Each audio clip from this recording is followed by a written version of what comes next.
You probably should sit over there, Mr. Eggert. I'm just kidding. No. Okay, well, thanks. Yeah, I was ready to go at 11:30, but the staff, they delayed it to 11:45. I don't know. They didn't want me to be late, but I would have been here at 11:30. Anyway, thanks for being here, everybody. It's great. Great to be here with Mr. Eggert and Kyle. Good to have you here. And, I think now, usually the most fair reporting is probably Cranes, or Midwesterner, but I think we've got to give Ben some props here. I mean, Michigan Advance, they did a pretty good job summarizing the Mackinac Conference, and I saw they put out the top 5 media moments of the Mackinac Conference, and they omitted everything the Michigan Advance wrote, and I think maybe all 5 of the top 5 Mackinac moments were the Michigan Advance stories, so I don't know. Now you know what it feels like to be me. You don't get any credit, Ben. But you did a really good job. Next year they may not give you credentials, but we'll see, right? What? Yeah, I know. They won't give Charlie LeDuff credentials. It makes no sense. And imagine if I did that. I mean, everyone would report on it. They do it to Charlie LeDuff. Nobody reports on it. And, they tried to do that to the Midwesterner, but fortunately that got resolved, so that was unfair. But I thought the Midwesterner had a lot of good coverage out of the island. So that was good. And, I thought it was good because you saw the Detroit News. I mean, they just report on all this meaningless drama. And I think they try to get clicks by writing, about me. But the rest of you covered some pretty good stuff up there, so I give you guys credit for that. Yeah, we got a lot going on. I mean, obviously, we've had some very good things happening in the House. I looked this up the other day. The numbers are a little off because I'm not counting yesterday, but it's something like 20 days that the Senate has actually had votes this year. Think about that. And I think the House is almost double that where we've had votes. I think we've had votes about 40 days. These are rough numbers. And then we've passed, I believe, 100 more bills than they have because we're here very often. We're voting. We're moving things over to the Senate. We're getting them in preparation for the upcoming deals. So we've got a lot of bills going on. But we've got a lot of activity. And we're still working on the quad box. I'm trying to make some last minute tweaks to the quad box before we launch it so that you all can get it. But if you're in the Capitol or in the Hob, the House Office building, you can see the quad box. And then hopefully we're going to launch it out so you guys can see it. I think it'd be great, you go to Mer's studio and there's a big TV and it's got the quad box on and you can watch all the committees at once. I mean, that would be really cool. And I'm working on the audio. We're working on the audio because right now it's got the closed caption, which is big for following all the committees at once and is big for our, people that have limited hearing. They can watch it with the closed caption. But I'm working on a way to bring the audio out in one of the, imagine you have the 4 boxes and you can click on one and you can hear the audio. And then with the quad box at the end of the day, it always ends with session and there's no audio. So I'm working on fixing that because when we know after 1:30, the only thing, or noon on Thursday, the only thing that's going to be there is session. So it'd be nice if it just came in session and then there was audio. Because right now it's just closed caption. So I'm working, and then you got to switch to the session channel. So I'm working on that. That's just another effort that I'm making to reform all of the nonpartisan offices, which really, we need to do more there. And since I've got multiple terms as speaker, I was reminding the governor the other day that I'll be speaker next year. So whatever deal I don't make with her, I'll make next year with a new speaker or with a new governor and a new Senate Majority Leader, one that I endorsed for the Democrats if they win, Darren Camilleri. And did you notice I endorsed him first and none of the Democrats would endorse him? I endorsed him and now all the Democrats have endorsed him. But remember, I endorsed him first, and so he's there. He kind of owes me. I mean, and now if he's the leader, I'll do the deals with him. Now, if Roger Houck is the leader, or Mark Huizinga, or Mike Weber, or anyone on the Republican side, I've been doing deals with those guys for years, you know? So, and I'll tell you, when you see some of these things that are jammed up in the Democrat Senate, you'd probably say, you know, maybe we should have a Republican Senate. And you look at this, I mean, we passed the bill last week that we would get rid of all these gender reassignment surgeries for kids. And of course, every Democrat voted no, except for the ones that snuck out. You know, they snuck out right before the vote because they didn't want to go on the record either way. But when you look at this, I mean, they're giving these kids puberty blockers, they're giving them hormonal therapy, they're performing these surgeries on them. And then we're hearing years later the kids are become adults and they're having a lot of complications, and they're saying, why would some doctor let me do this when I was a kid? I didn't know what I was doing. And then we saw today this big settlement with the DOJ and the Cleveland Clinic where they're saying, we're not doing this anymore. We're going to pause this for at least 20 years. We're not doing this. So, you know, that sits in this Democrat Senate. And you look at our efforts, and now we have of course, the third grade reading budget implementation bill. We passed this third grade reading law out of the House. And you look at what we need to do for literacy, you know, you hear a lot of discussion about the early childhood learning, which is really important. You hear a lot of discussion about phonics. Now, we see, I know how these things go because I saw this before. So right now, we're supposed to start teaching phonics in 2028. Well, why can't we just do it in 2027? You know, why are we going to wait? So we said, okay, we put a bill up this week and said, we're going to teach phonics in 2027. Well, of course, every Democrat opposed that. I think there were a couple that snuck out of that one too. They just don't vote, they leave right before the vote. But 2027, every Democrat opposed that. And we're working on this letters training where you teach the teachers how to teach phonics. That's important. But you know, if we really set our minds to it and push, they can learn to teach phonics in 2027. They don't have to wait until 2028 to learn how to teach phonics and fail another year of kids. I mean, we have the lowest reading scores, one of the lowest reading scores for our kids of any state in the country. We can teach phonics in 2027. But you know, that's going to sit in the Democrat Senate too. So we look at this and we say, well, but I know how this is going to go. When you get to 2028, the Democrats are going to try to delay it to 2029 and then 2030, and then they'll try to repeal it altogether and never teach phonics. And you see this third grade reading law is the third piece. So you have the early childhood spending, you have the phonics and the letters training to teach phonics, and then you have to have the third piece, the accountability. So what do we do if the kids can't read? And the Democrat solution is to just keep moving them on, you know, and that's how you get to a place where you have a bunch of people that graduate Michigan schools and they aren't proficient in reading and they're not proficient in math and they're not employable. And that's why we're trying to reinstate a version of a third grade reading law to say, look, we've got to get our kids reading. There's got to be some accountability there. Now, you know, there's going to be a lot of off-ramps, but, you know, some kids, if they can't get there, they might have to work at it another year before they move on.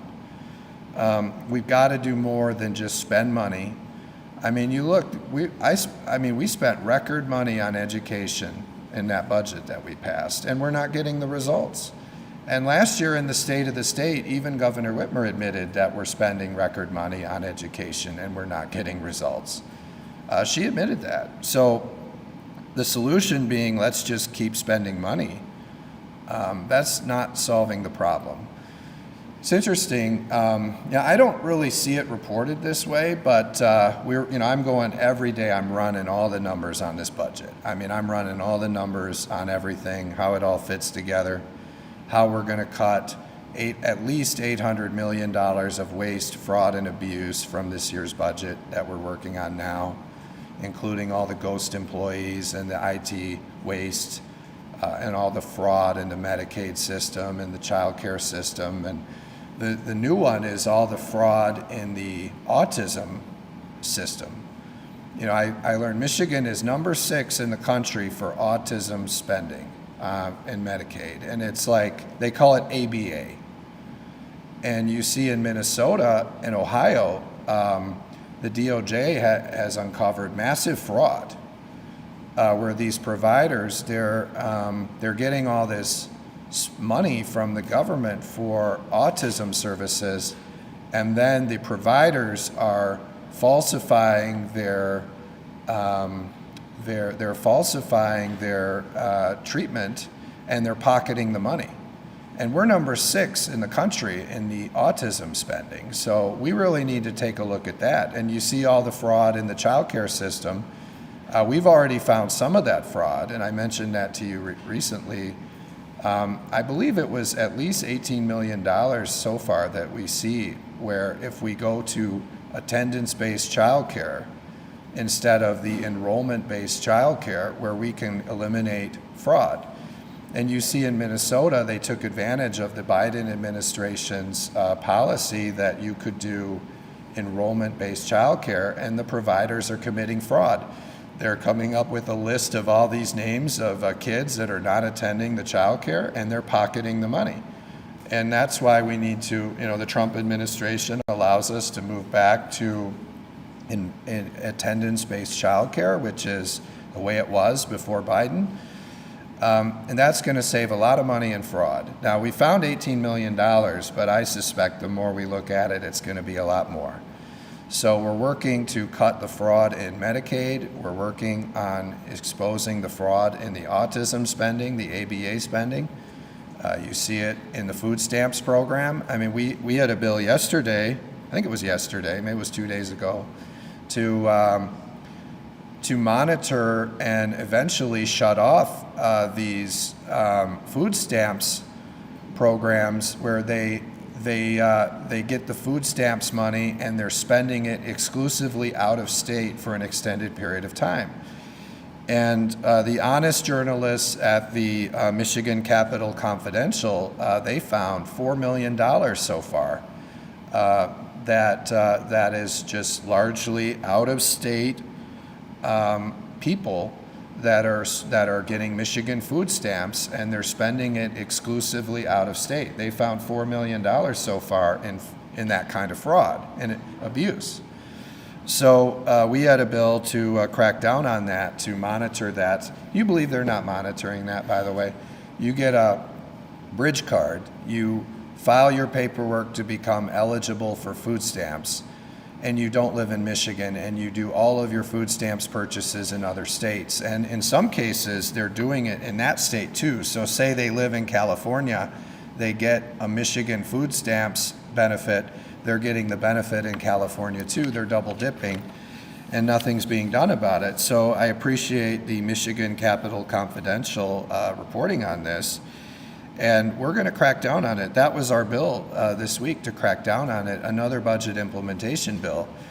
And you look at it, it's amazing they let this go on. And of course, every Democrat voted against that, except for the ones that sneak out before the vote, which I bet there were on that one too. So we're going through all this, and we're looking at all this waste, fraud, and abuse. And I'm looking at every one of these numbers in the budget. It's really... it's really amazing to see, and we're spending more than we ever had before on education, but we need the third grade reading. And if we're going to get a deal on literacy, it's going to include the third grade reading budget implementation bill.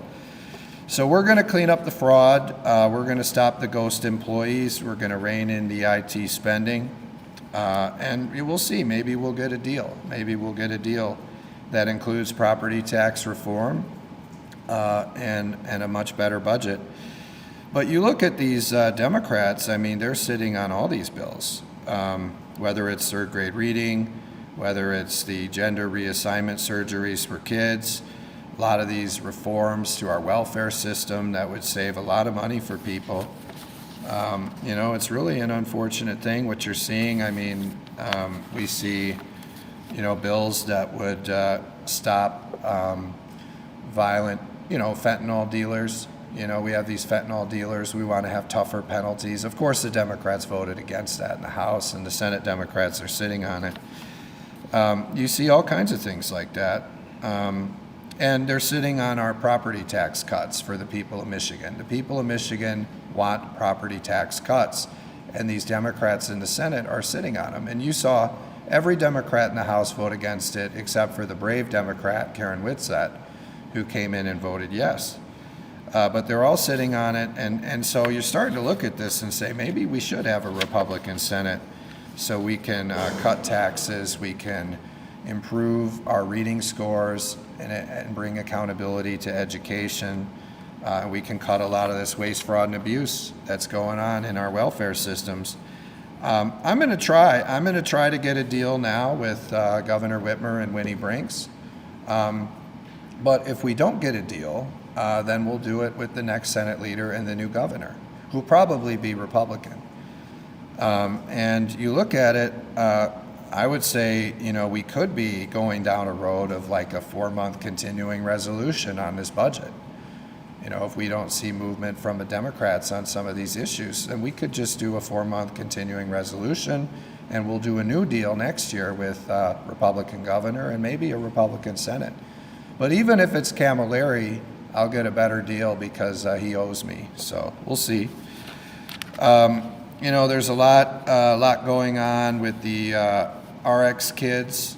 You see the recent hearings in the House Oversight Committee where they exposed the RX kids is this welfare that they're giving to illegal aliens. And you saw their leader, Dr. Mona, admit that illegal aliens are getting payments from RX kids. You saw that. You saw, you could be a very wealthy person and you get RX kids. That's the whole point of it. You could go buy a new phone with it. They give you, these guaranteed payments. You go buy a phone. If you're a wealthy person or a financially, decent person, you're doing decently, you're middle class or you're better, and they give you these bonus payments every month, you go buy a phone with it. You go buy all kinds of discretionary things with it. That's not the purpose of our welfare system. And I saw Dr. Mona say, well, we should trust the parents. Well, we're getting reports from some of these workers in the welfare system that are telling us they're seeing this money go to drugs and alcohol and gambling and all kinds of things that our welfare money should not be going to. And to rely on the organization to self-report that's ridiculous. We need a lot more outside oversight of this, and I appreciate what Jay DeBoyer did to bring attention to that. And then you look, this is interesting. So the House Oversight Committee exposes a lot of this scandal that's going on with the RX kids, including their board. And guess who's on their board? The person that's involved in every one of these controversial Democrat left-wing scams. Brian Friedrichs, who's Jocelyn Benson's husband. I mean, he's on the board of this. And then you look and you see this Dr. Dave Chosky, who established a COVID misinformation response unit that urged social media platforms to censor individuals critical of COVID guidance and handling of the pandemic. This Dr. Chosky declared racism a public health crisis while chairing the New York City Board of Health. And we see he's an advisor at what they call Vote ER, which is a voter registration effort where physicians try to register their patients to vote. And this was an organization that very strongly opposed the Save America Act. It's a very partisan organization. And you look at this Dorian Warren, who's the co-president of Community Change. This is a progressive grassroots organization engaged in get out the vote efforts in Democrat districts. And you go down this list of the board of RX Kids, it's like a who's who of the progressive radical left. Well, guess what? When Jay DeBoyer and the House Oversight Committee exposed this, what happened? Well, a day or two later, they deleted their board from the website. They don't want people to know.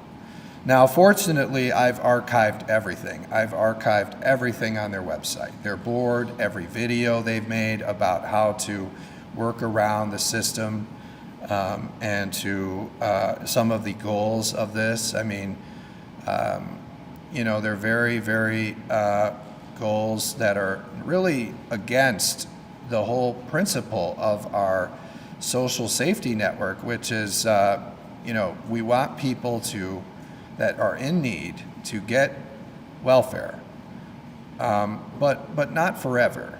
And if they get the welfare, they should have a financial need. They should seek work, education, or volunteer their time if they're able-bodied adults.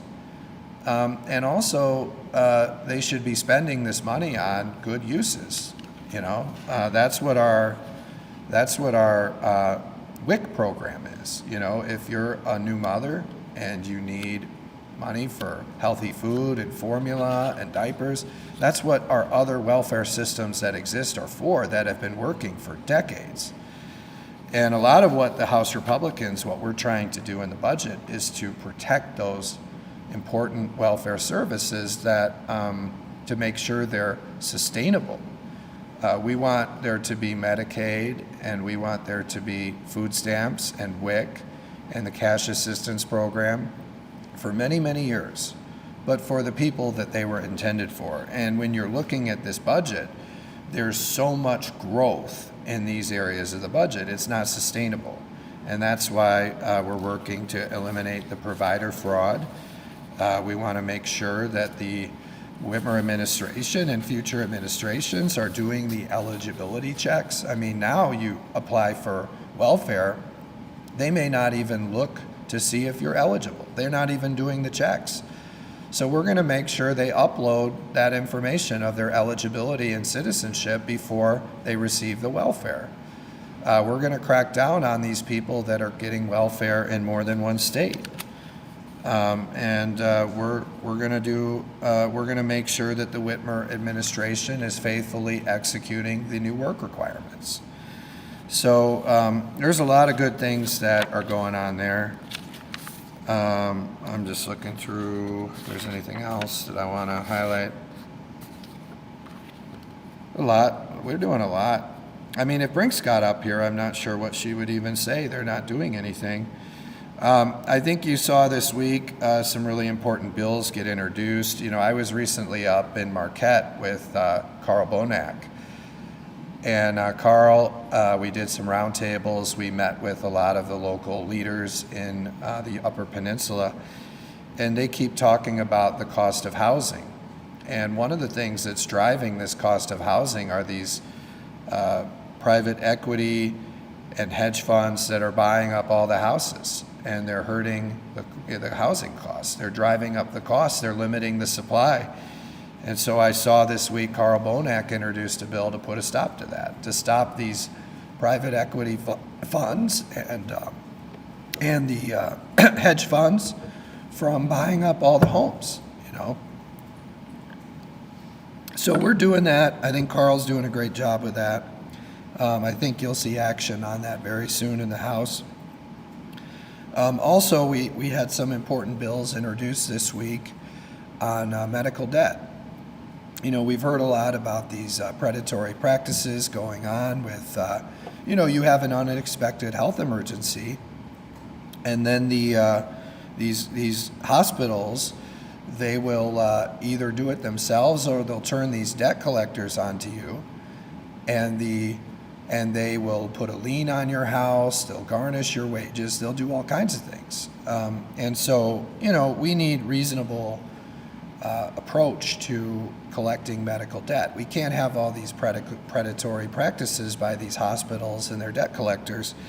So you saw, Kathy Schmaltz and Carl Bonak and Steve Frisbee introduced some bills this week to address that, that we would kind of tag on to the bills that Angela Regas and Rep. Pohutsky have been working on. And I give Rep. Pohutsky a lot of credit. I mean, she probably should have been the Democrat leader. I think had they elected her Democrat leader, the House Democrats would have been a lot more respected than they are now with their failed and divisive leader, Ranjit Puri, who's really a negative person and very ineffective. And you look at Ranjit Puri, I don't think there's one thing he could point to that he's influenced, anything. I mean, we've been able to do all of the legislation that we wanted to do with the Republicans and a handful of Democrats. We've not needed him. Joe Tate has been phenomenal to work with, and Lori Pohutsky as well, who, unlike Ranjit Puri, is a respected Democrat leader. And you look at that, we're working on that. But, I think we could get a deal on medical debt that would really help people.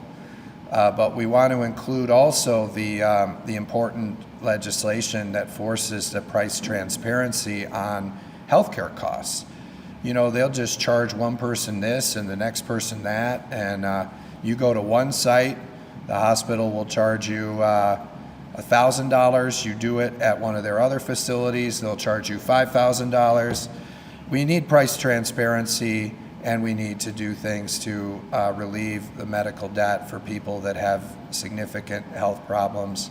We don't want a health emergency to cause someone to lose their home, to ruin their credit report, and really put them on welfare. We don't want that.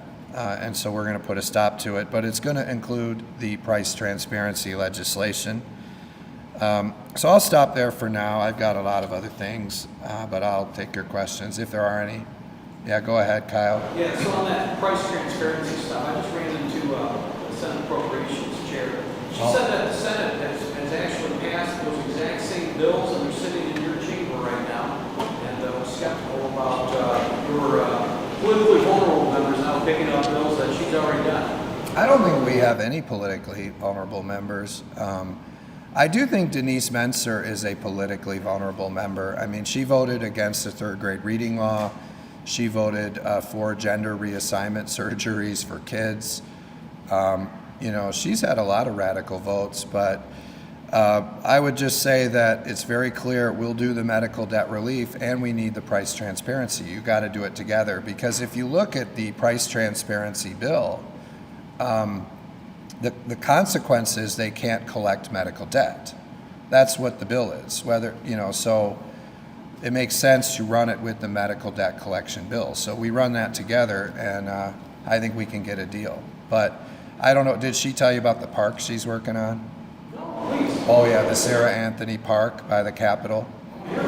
Yeah, so apparently this is how we're going to get the state workers back to work, because, I've been running all the numbers, and unfortunately, it's clear to me the Whitmer administration is violating the budget boilerplate law that says the state workers need to come back to work. And the way they're getting around it is they're just assigning names to desks. So if you ask them, they'll say, oh yeah, 80% of the desks have names assigned to them. But when we're looking at the swipe card data, the workers are largely not back at work. And so I think you're going to see us drive a much harder bargain on that issue in the budget conversation to bring these workers back to work. But if you talk to someone like Sarah Anthony, they would tell you, well, if we just build this new park by the Capitol, the workers will voluntarily come back because they're not working because there aren't enough parks around the state office buildings. They want to build this park with capital outlay money behind the Capitol, like toward the state office building. So we'll see if that happens. But I think it's kind of comical. I don't think the reason the state workers aren't working is there not enough parks. And we saw her idea last year where she said, well, more people would come to Lansing if we just have a movie night. Remember that? We're going to take the empty parking lots and we're going to set in a drive-in movie, and they can come and go to the parking lot and they can watch a movie. And then we saw their proposal a couple years ago where they said, well, we'll just pay all the businesses to stay open. And you see, even the city of Lansing, finally, I saw their mayor, Mayor Shore, he came out and said, well, it's 2026, the COVID-19 pandemic is over, we're bringing the Lansing workers back to work. That was covered a week or two ago. So it's time for the Michigan State workers to come back, the state of Michigan workers to come back to work. So I'm hopeful they do very soon, and I'm hopeful we can use the budget process to make that a reality. But it's hard when the Whitmer administration just refuses to follow the budget boilerplate. And, I'm hopeful we'll make some progress in reducing the number of leases, whether that's through the administration ending the leases or the legislature voting to end the leases. I'm very hopeful that'll happen because you have like 400 buildings that we own, the state, and 400 buildings that the state is leasing. And they're all like 20% occupied. And what I mean by that is actually people working, not assigned names that don't work. And then you've got some departments where they maybe come in 2 days a month, and then you have other departments where they come in 3 days a week. So I think we need a more uniform policy across the entire state. It shouldn't be department by department. It should be a statewide policy that requires the workers to come in at least 3 days a week if they're workers that typically would work in an office. I mean, I heard a story the other day where you have, we're trying to get something done between MDOT and Eagle, and it's delayed. And it said, why? Well, because the Eagle worker and the MDOT worker, neither one come to the office. And their softwares don't talk to each other. And so we were informed, well, we have to find a day where the Eagle worker comes to the office, and on the same day the MDOT worker comes to the office, and somehow they run into each other and they resolve this permitting issue because their software won't talk to each other. And that's delayed this months. So that's what you're dealing with in state government today. But the Whitmer administration will tell you that the state workers are actually more productive when they're not in the office. I don't think anyone believes that. When I go around and I do a lot of town halls and roundtables, and I ask, raise your hand if you have experienced the workers being more productive when they're not in the office. I've not found one person other than a Whitmer administration official who will raise their hand. Yeah, Travers, go ahead. The legislature allocated funds over 3 years for the RSK's action of those programs. Is there a way that the legislature is planning on getting that money back? Do you need that money back? Well, I think we clawed back, and some of you reported on the great deal I made to settle the work project lawsuit. We saw all the sensationalist journalism on that pushed by the Democrats. But in the end, I made a great deal. So we've been in negotiations for many weeks with the Whitmer administration. And then finally, Friday of Memorial Day weekend, they put an offer on the table. We had to do the deal that day. I wonder why, by the way. Why would they offer us a one-day deal on Friday of Memorial Day weekend? I don't know. I'm not going to speculate why. But the offer was, we'll give you 100% of what you asked for in the lawsuit, but you have to sign this agreement today, and we have to file it today. I looked at it and said, okay, I'll make that deal. If I get 100% of what I asked for in the lawsuit, which was enforcing the law that says if the governor's administration tries to squirrel away hundreds of millions of dollars into a slush fund that's unspent at the end of the year, that one appropriations committee of either body could reject it, and then that money is returned to the general fund or whatever fund it originated in.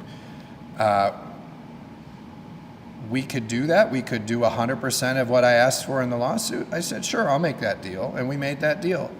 And I've been informed that all the money has been returned. And because that $349 million has been returned, we blocked it, guess what? Your taxes are not going to go up this year.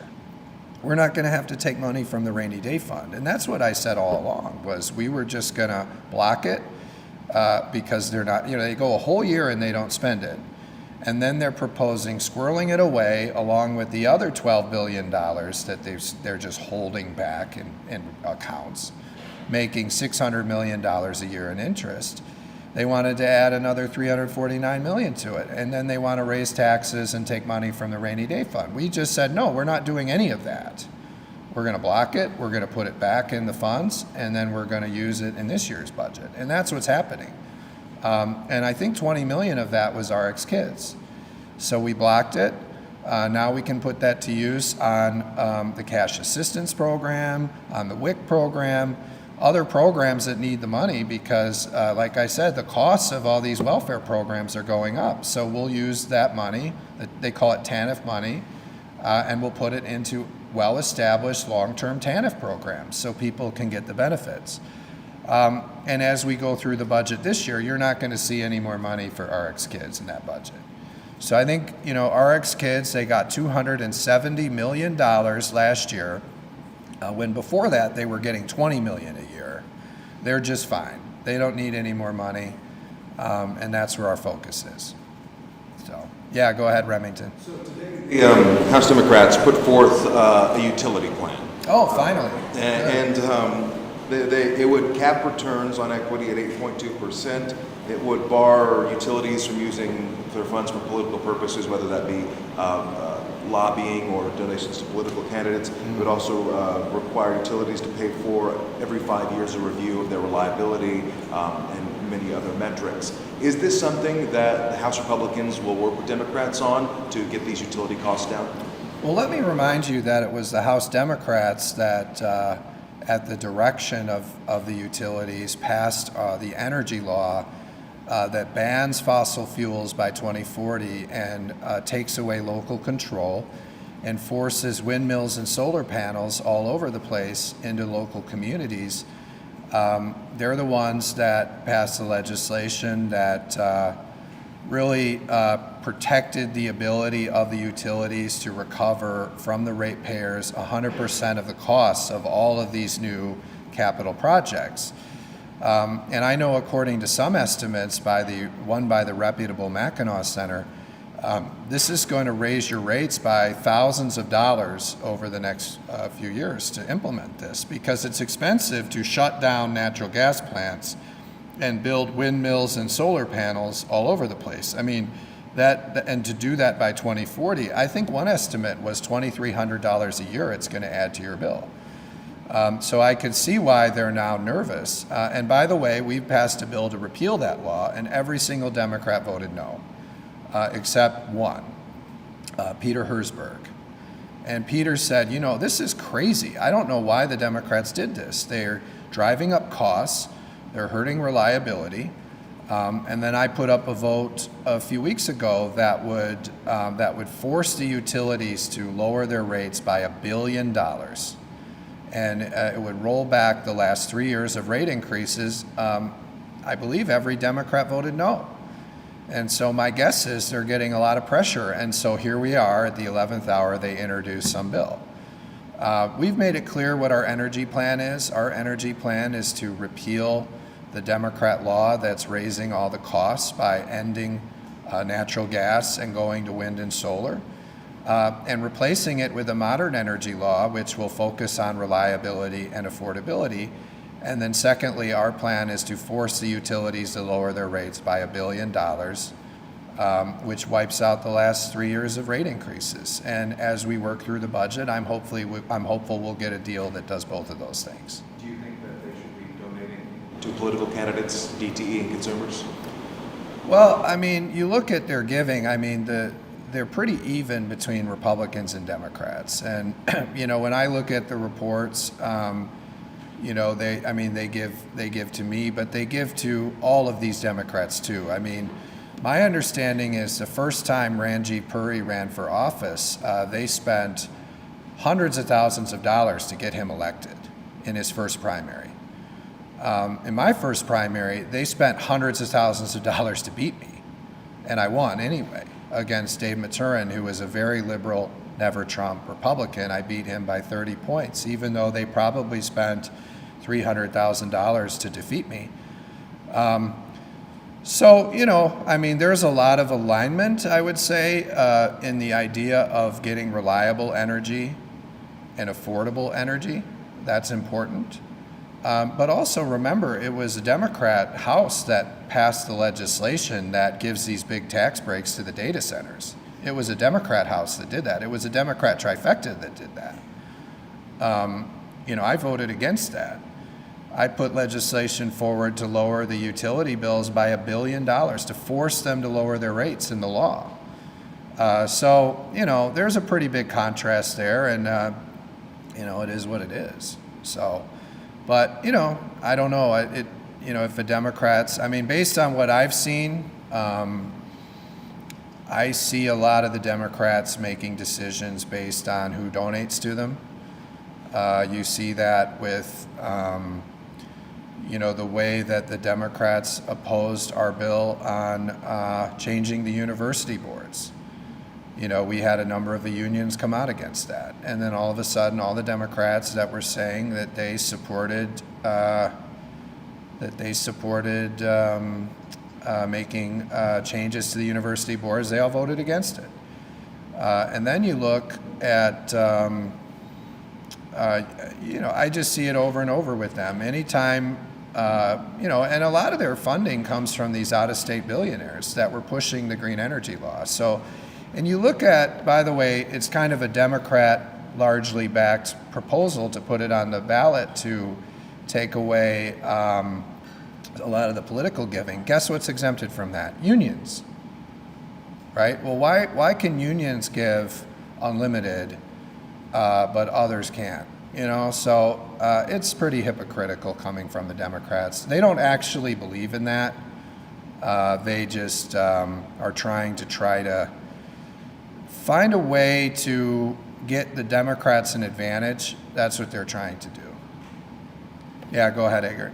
Are you open on the work project? Are you open to restoring any of that funding as part of budget talks? No, we're not going to restore any of it. We made a deal to put the Democrats agreed to the deal, the Whitmer administration, to take $349 million and return it to the general fund and the funds it originated in. So that's that. It's done. That was the deal we made. I wouldn't make that deal and then turn around and say, oh, we're going to put it back. That if we were going to do that, I just would have won in court, which I would have, because I think we had a very fair judge, Judge Godola. So, yeah, go ahead, Edgar. There's reports that the Gordie Howe Bridge is not going to open in coming days, and that the White House has some concerns with that. I was just wondering, given your relationship with the White House, if you've been involved at all with kind of coming to some sort of conclusion on the bridge. Oh, yeah. Well, I'm very happy to see that the opening of the Gordie Howe Bridge has been delayed. I'm looking forward to a future day when the Gordie Howe Bridge opens. But this was a very bad deal, and I've read reports that, Pete Hoekstra and Howard Lutnick are going to be leading the negotiations for the United States on getting a better deal that will eventually lead to the opening of the Gordie Howe Bridge. And, I know there's some tough negotiators on the Canadian side too. But at the end of the day, I've studied this very closely. And this project is different than what was originally proposed. The original deal, this has been 8 years delayed on that deal, and it's been, I believe it's $4 billion over budget. So now you're looking at $4 billion more that the Canadians have financed, and you're looking at 8 years later. So it's much later, and it's much more expensive. And when you look at the operating agreement, just to start there, it says in that one that the parties contemplate that the United States or Michigan won't get any money for at least 50 years. So that was before it was 8 years delayed, and I believe it was $4 billion over budget. So now we're looking at this and we're saying, if it was allegedly going to be 50 years then, well, how long is it going to be now until the United States or Michigan receives the money? And so I would support efforts to try to get 50-50 on the toll revenue. I think that we should be collecting toll revenue from this. I think it would really benefit the United States and Michigan to recover this toll revenue. But I'll tell you, I look at the price they put out for the tolls. If you take that price times, let's assume 100% of the market of people crossing over from Canada to the U.S. or the U.S. to Canada, they're never going to even pay the operating costs.